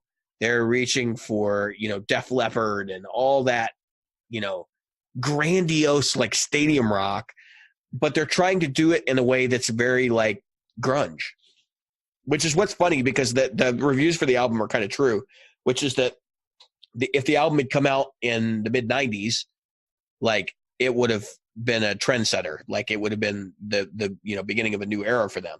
But because it took them 13 years to get it out, it ended up being kind of a joke. Yep. I don't think it sounded dated when it came out personally, but I know others are like, yeah, but that had already been done, So yeah, I can say this when it comes to Guns N' Roses for me, the penultimate album that I enjoyed was definitely Appetite for Destruction.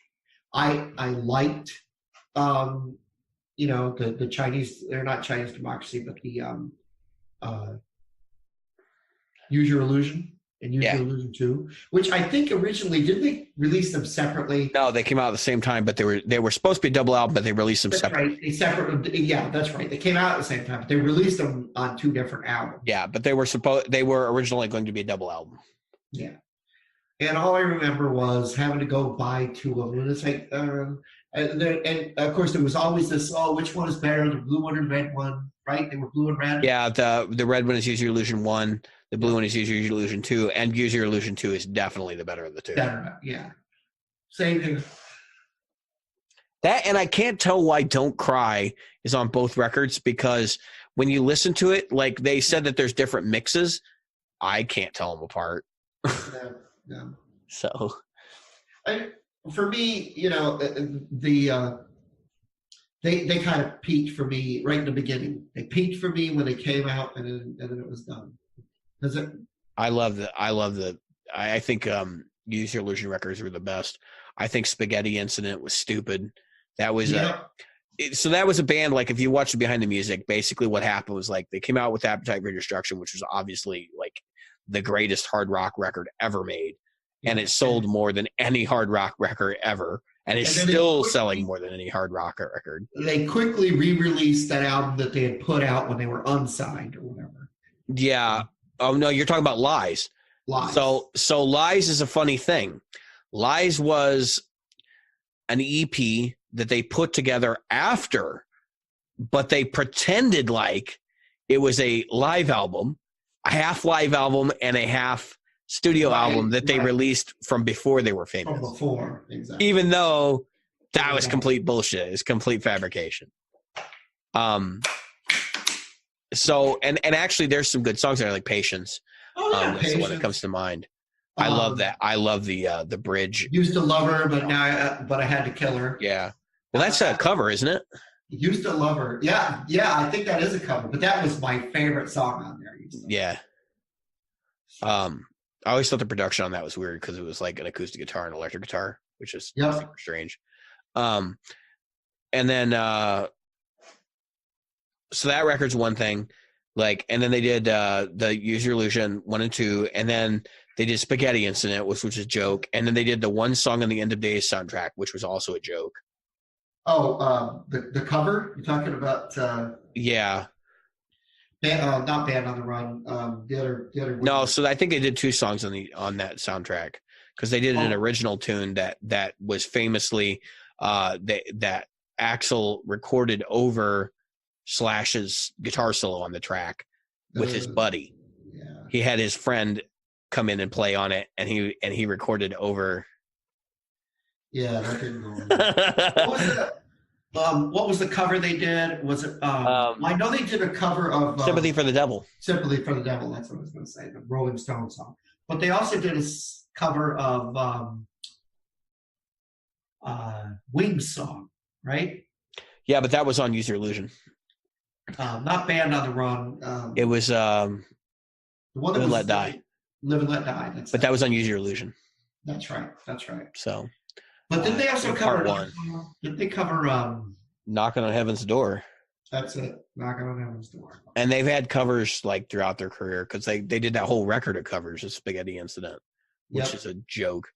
I don't know. There's certain songs on it that's okay, but like it's the same thing Metallica did Garage Inc. Last thing I want to do is hear Metallica play Misfits songs. You know, like, what the fuck? I didn't particularly care for what Metallica covered the Misfits, but I dug, and I'm a fan of the original. But when they did Bob Seger. I don't like Bob Seger. So I liked the original, but I loved the cover, and I loved their cover of Thin Lizzy's cover of "Whiskey in the Jar." Yeah. I don't know. It's like if Iron Maiden came out with a cover record where they were doing like Deep Purple tunes and stuff, like I'd probably be really into it. Yeah, that would probably. There's just something about like me not needing a cover record from Metallica, and definitely not needing a cover record from Guns N' Roses. Well, let me just say that Garbage Band Inc. was better than just about anything they put out again for another 12, 15 years. So yeah. Until like Death Magnetic or whatever. I was going to say the new one. Well, there's been a couple of them since Death Magnetic. What's the brand new one? I don't remember. That's the only one that Death Magnetic was. They're super overproduced now, though. Dude, like when you listen to it and you hear pitch correction on Hetfield, you're just like, what the what is this? Yeah.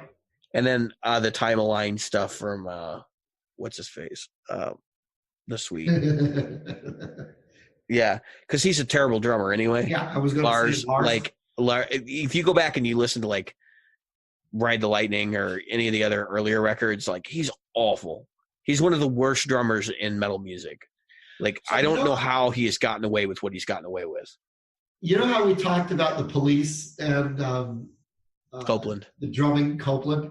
Yeah. So I was watching a recording from like 1984 or 1986 somewhere. Uh-huh. And I almost pissed my pants laughing because Copeland is sitting there when Sting is trying to sing a fighting, he just go yeah, dude. Right over his vocal, like and he's doing it on purpose. Screw you, Sting. because that was about that would have been about the time that Synchronicity 2 came out, and nobody was getting along. Like they were fist fighting and everything else backstage. Oh yeah, and I was like, I am so glad I didn't see them live during that time. Sting was dressed like he came out of a fashion. Yeah, he looked like Tina Turner in Thunderdome. Yep, and Andy Summer had keyboards in front of him and synthesizers, and so they had Copeland behind. I was like, oh, this is terrible. I actually enjoyed some of the videos from their. I wish I had caught them during the last. That they did because they're never on tour. I did. I saw them. I spent a lot of money to go to that show. That would have been awesome. I wish I'd have caught them during that. It was good. But you know what? A lot of the same escapades were going on, because Copeland didn't want to be there. He wanted to get the money so that they could donate it to charity, but he didn't want to be there. Yeah, you could tell that Andy Summers was trying to keep the peace the whole time. That poor guy. Oh, yeah. Because Sting was playing. What I did love is Sting's got that old precision bass that he plays. The same one since the beginning. Yep, that same old. That thing looks like it's been through a war. playing Steinbergers. And, Who was? Sting. Yeah, he did that for a tour. Yeah, he did that for that tour that I was talking about, where he was dressed as Tina Turner. Yeah, and the we needed another hero. But I'll tell you, I need a hero. Well, that was no, we don't need another hero. You know? No, I was going with Bonnie Taylor. Yeah, I know. I'm like, what the hell? We need a hero. Got a hero. No, not in Beyond Thunderdome. Then they had what was it? When I saw them, when I saw the videos, what I enjoyed was the old stuff. I mean, I saw them when it was like a long time ago, right? Yeah. And they were big, but not huge. I think. But I was watching him play Message in a Bottle, right? And he played it more difficultly now, if that's a word, with more difficulty now than he did back then. And I was like, why would you choose to play that chord because at the second fret when you can play it at the seventh fret? Why would you do it? Because he can, Jim. I wanted to slap him upside the head. So I had to walk him on the stage and go, stop it. He's one of the few people that like can pull off that ninth thing and do it all night long because it's in almost every Police song. I mean, Message in a Bottle, ninths that are in that are just the same as the ninths that are in Every Breath You Take. Yeah, Every Breath You Take. That was what I was thinking of. And Synchronicity. And like all of those different songs. Murder by Numbers has ninths and sevenths all over it. Like doing the same voicings in every one of those songs. What was their first really fast like ska tune that or reggae tune they did where it was like I don't know, but even like Walking on the Moon and stuff like that has Walking on the Moon. It's a good one. It's just the Police were I'm gonna have to get all my Police records out now. I know, me too. Thanks, Jim. I know. I'm gonna have to take out my Police because I have I have them all in like a little collection thing. And remixed CDs and stuff. And you know the greatest album art of all time, and I know people are gonna poo-poo me on this, but Ghost in the Machine. Oh yeah. The digital clock thing. Yeah. Yep. I love their stuff. Every little thing she does with Magic's on there. Yep. Oh man, I love that. Have you seen Have you seen Sting do the acoustic cover of that? Yes. He'll bring you to tears. It brings me to tears to watch Andy Summer play guitar. Yeah, no, that's because you're driven to tears. Which is another Police song. I know. It's just insane. Anyway, so we're going to stop talking about the Police. We're going to wrap this episode up. I have been David. I've been Jim. Look for the contest results this evening, tomorrow morning, somewhere in there. Yes, because this episode's probably not going to release till in the morning. So, that's right. If you haven't seen them yet, check the group. They're probably in there already. So, take it easy, guys. Good night. Good night.